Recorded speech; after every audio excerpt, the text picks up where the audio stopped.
Good morning friends, welcome to the point. इस video में हम एक टैक्स होता है जिसको हम कैपिटल गेन टैक्स कहते हैं, उसको समझेंगे कि क्या ये टैक्स होता है और ये किस पे लगाया जाता है। आइए पहले देखते हैं कि क्या कहता है कैपिटल गेन टैक्स की डेफिनेशन। प्रॉफिट और income rising out of sale of capital asset is a capital gain. कभी भी किसी कैपिटल असेट के बेचने पे अगर हमको कोई प्रॉफिट होता है उसको हम क्या कहते हैं, कैपिटल गेन। तो सबसे पहले क्वेश्चन तो जो आपके दिमाग में आना चाहिए वो ये है कि कैपिटल असेट क्या होता है। उसको हम नेक्स्ट स्लाइड में समझेंगे, लेकिन अभी आप ये समझ लीजिए कोई एक असेट होता है जिसको हम बोलते हैं कैपिटल असेट, और अगर हम इसको जब बेचते हैं और अगर उस पर प्रॉफिट हुआ है तो उस प्रॉफिट पे जो टैक्स लगता है उसको हम क्या बोलते हैं, capital gain tax. The income earned by selling the capital asset is a taxable income and the tax that is levied on that is called capital gain tax। मैं फिर से एक बार रिपीट करती हूँ, जब भी अगर हम कैपिटल असेट को बेचते हैं और अगर उससे अगर हमें कोई इनकम हुई है या प्रॉफिट हुआ है तो उस इनकम या प्रॉफिट पे जो टैक्स लगता है उसको हम बोलते हैं कैपिटल गेन टैक्स। अब इसको एक एग्जांपल से समझते हैं। मान लीजिए कि मेरे पास एक लैंड है, ठीक है, और इसकी कीमत थी 10 लाख रुपए जब मैंने इसे ख़रीदा था, और आज की तारीख में जब मैं इसे बेच रही हूँ तो इसकी कीमत हो गई है 14 लाख रुपए। तो बीच में कितना मेरे को प्रॉफिट हुआ, 4 लाख रुपए। तो अब जो ये 4 लाख है ये क्या हुआ, मेरा कैपिटल गेन, और इस पे जो टैक्स लगेगा वो क्या होगा, capital gain tax. Capital gains are not applicable to inherited property as there is no sale, only a transfer of ownership। तो अगर मुझे कोई भी कैपिटल असेट या कोई भी ज़मीन का टुकड़ा या ज़मीन मुझे मेरे एंसेस्टर्स से मिली है या मुझे मेरे माता पिता द्वारा दी गई है, तो उसमें उन्होंने मुझे कोई बेचा थोड़ी है, उन्होंने तो हमको आगे से आगे, जैसे हमारा घर है, हम जिस घर में रहते हैं, हमारे मम्मी पापा के बाद वो किसका है, वो हमारा है, तो उन्होंने हमें बेचा थोड़ी है, ये हमें हमारी विरासत में मिला है जिसको हम कहते हैं इनहेरिटेड प्रॉपर्टी।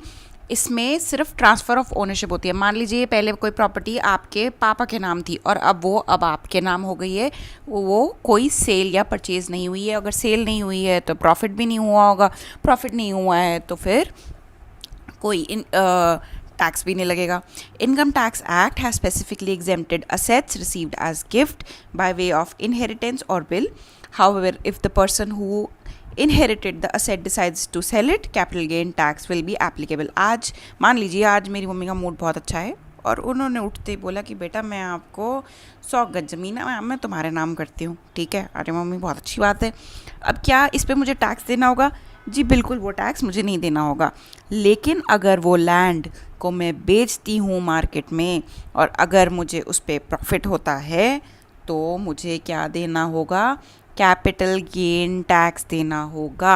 तो आई होप आपको ये क्लियर हो गया होगा कि ऐसी कौन सी सिचुएशन या कौन से ऐसे इवेंट होते हैं जिसमें हमें कैपिटल गेन टैक्स देना होता है।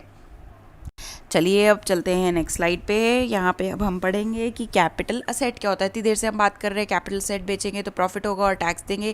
Capital asset, capital asset, capital asset. अब ये कैपिटल असेट है क्या? तो capital asset is a property that is expected to generate value over a long period of time. Capital asset forms the productive base for any organization or individual। इसके example हो गए building, computer equipment, machinery, vehicle. मान लीजिए मैंने एक factory लगाई है जिसमें मैं शुगर केन से शुगर बनाती हूँ, तो उसमें मेरे लिए कैपिटल असेट क्या हो गए, जो मेरी बिल्डिंग है, जो मैंने मशीनरी लगाई है गन्ने को पीसने के लिए और उसको कन्वर्ट करने के लिए शुगर में। और अगर कोई मैंने ट्रक ख़रीदा है कि जो शुगर को जब बन जाएगी उसको जाके मार्केट में बेचेगा, तो वो ट्रक या वो व्हीकल, वो सब मेरे क्या हो गए, capital asset. Capital asset usually हमारे पास 1 साल या उससे ज़्यादा के लिए रहते हैं। अगर कोई असेट हमारे पास या उसकी शेल्फ़ लाइफ या लाइफ उसकी 1 साल से कम है तो वो हमारे लिए कैपिटल असेट नहीं है। और एक ख़ास बात कैपिटल असेट की कि ये हमारे लिए वैल्यू जनरेट करते हैं over a long period of time. अब ये मशीनरी तो ऐसी तो नहीं है ना कि आज ली और 1 हफ्ता चलेगी फिर बंद हो जाएगी, नहीं, ये कम से कम 5-7 साल, 10 साल, ये हो सकता है उससे ज़्यादा साल भी चलेगी और हमको ये शुगर केन को क्रश करने में मदद करेगी। तो ये क्या है, हमारी कैपिटल असेट। अब कुछ करेक्टरिस्टिक्स क्या होते हैं कैपिटल असेट के। It has an expected useful life of more than 1 year, 1 साल से ज़्यादा उसकी लाइफ होती है, 1 साल से कम होगी तो वो कैपिटल असेट नहीं होगा। It is not expected to be sold as a normal part of business operation as would be the case for inventory. अब मान लीजिए जब आपकी फैक्ट्री थी, अब उसमें आप क्या बेच रहे हो, आप शुगर केन से शुगर बना के शुगर बेच रहे हो। आप जो ये कैपिटल असेट होंगे ही वो जिनको आप रोज़मर्रा की जो आपकी रूटीन है उसमें नहीं बेचते हो। आप क्या जिस फैक्ट्री में बैठे हो उसी को बेच थोड़ी दोगे, उसमें मशीनें उठा के थोड़ी बेचने दोगे, नहीं। जो आपने उस मशीन को यूज़ करके शुगर बनाई है आप उसको बेचोगे, ना कि आप मशीन को ही उठा के बेच दोगे। अगर आप रोज़ मशीनों को बेचते हो तो आप ये समझिए कि आपकी मशीनों की फैक्ट्री है। लेकिन अगर आपकी शुगर केन या शुगर की फैक्ट्री है तो मशीन आपके लिए हुआ कैपिटल असेट, ना कि इन्वेंट्री। ठीक है। It tends not to be easily convertible into cash. ये असेट्स जो कैपिटल असेट होते हैं ये ईजिली मार्केट में अगर आप जाओगे तो आप इसको आसानी से नहीं बेच सकते। मतलब आपको मुश्किल होगी इसके लिए ग्राहक खरीदने के लिए, कोई बायर जिसके साथ आप सौदा करोगे, नेगोशिएट करोगे और फिर उसको बेचोगे। अब शुगर तो क्या है, शुगर कितनी आती है, 30 रुपये किलो, ज़्यादा ज़्यादा 35 रुपये किलो होगी, वो तो आसानी से बिक जाएगी ना। एक नहीं तो कोई दूसरा, दूसरा नहीं तो कोई तीसरा, कोई ना कोई तो खरीद ही लेगा। अब लैंड, मशीनरी और ये जितने भी महंगे आर्टिकल्स, इनके केस में क्या होता है कि आपको बायर्स ढूंढने पड़ते हैं, क्योंकि हम ये रोज़ रूटीन में नहीं खरीदते। कि आप आए दिन मशीन खरीदते रहते हो या आए दिन लैंड थोड़ी खरीदते रहते हो। बहुत कम ही ऐसा टाइम होता है, हम 5 साल में शायद एक बार कोई नई मशीन खरीदते हैं या कोई लैंड खरीदते हैं, तो इसके बायर्स और सेलर्स लिमिटेड होते हैं। तो इसलिए ये ईजिली कन्वर्टेबल इनटू कैश नहीं होती, क्योंकि इसके लिए हमें ईजिली हमारे ग्राहक नहीं मिलते हैं। तो ये कुछ कैरेक्टरिस्टिक्स थे जो हमने यहाँ कैपिटल असेट के पढ़ लिए। अब हम चलते स्लाइड पे और जिसमें हम एक बार देख लेंगे कि कैपिटल असेट कौन से होते हैं। अगर आपने कोई कंप्यूटर है, लैपटॉप, कोई प्रिंटर लगाया है, कोई मशीनरी खरीदी है, ये कोई ट्रक डाला है, बिल्डिंग बनाई है, वो सब आपके कैपिटल असेट है। क्या आपके कैपिटल असेट नहीं है, वो है जो आपने लेबर हायर करी थी, कोई आपने पेन, पेपर, स्टेशनरी अगर आपने वहाँ पे रखा हुआ है, या कोई आपने रॉ मटेरियल अगर लाया हो, जो रॉ मटेरियल आपके केस में क्या हो गया, शुगर केन, क्योंकि हमारी शुगर की फैक्ट्री थी ना।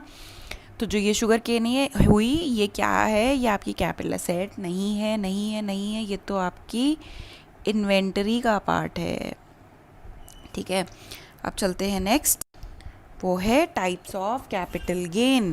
तो देखिए, सबसे पहले हमने पढ़ा एक होता है कैपिटल असेट। ठीक है। अब कैपिटल असेट 2 टाइप के होते हैं, एक होते हैं शॉर्ट टर्म कैपिटल असेट, एक होता है हमारे लॉन्ग टर्म कैपिटल असेट। ठीक है।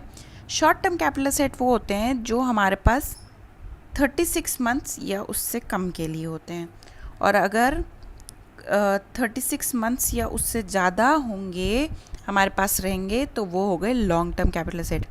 भाई देखो, अगर कोई भी असेट हमारे पास 1 साल से ज़्यादा है तो वो हमारा कैपिटल असेट तो हो गया।